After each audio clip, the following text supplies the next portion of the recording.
नमस्कार मित्रांनो, आज आपण अशा दोन महामानवांबद्दल बोलणार आहोत ज्यांनी भारताचा इतिहास आणि भूगोल दोन्ही बदलले।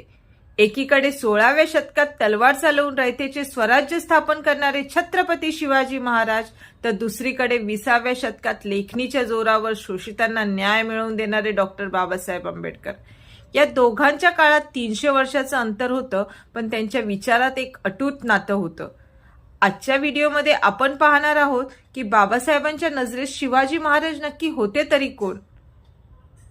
तुम्हाला माहिती आहे का, 1927 मध्ये जेव्हा बाबासाहेबांनी महाडचा 14 तळे सत्याग्रह केला, तेव्हा त्यांच्या सभेच्या व्यासपीठावर एकाच महापुरुषाची प्रतिमा होती, ती म्हणजे छत्रपती शिवाजी महाराजांची। बाबासाहेबांनी आपल्या भाषणातून वारंवार सांगितलं की शिवाजी महाराज हे केवळ एका धर्माचे, एका जातीचे राजा नव्हते, तर ते कुळवाडी भूषण होते, म्हणजे शेतकरी आणि कष्टकऱ्यांचे रक्षणकर्ते होते। महाराजांनी अष्टप्रधान मंडळाद्वारे सत्तेचे वाटप केले, ते आजच्या लोकशाहीचं एक सुरुवातीचं रूप होतं, आणि बाबासाहेबांनी संविधानाच्या माध्यमातून हेच अधिकार प्रत्येक सामान्य नागरिकाला दिले। शिवरायांनी आपल्या स्वराज्यात जातपात न पाहता प्रत्येकाला संधी दिली। बाबासाहेबांनी हाच समतेचा विचार संविधानातून मांडला।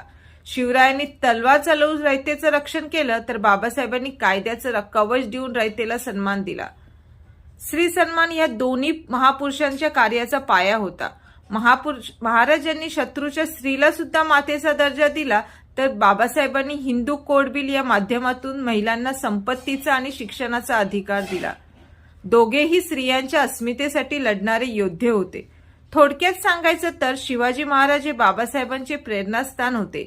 आजही जर आपल्याला खऱ्या अर्थाने प्रगत भारत घडवायचा असेल, तर दोन्ही महामानवांचे विचार एकत्र घेऊन चालणे ही काळाची गरज आहे। मित्रांनो, तुम्हाला हा व्हिडिओ कसा वाटला कमेंटमध्ये नक्की सांगा। जय शिवराय आणि जय भीम लिहून आपल्या महामानवांना मानवंदना द्या। व्हिडिओ आवडला असेल तर लाईक शेअर करायला विसरू नका आणि माझे YouTube चॅनलला सबस्क्राईबही करा। जय शिवराय, जय भीम।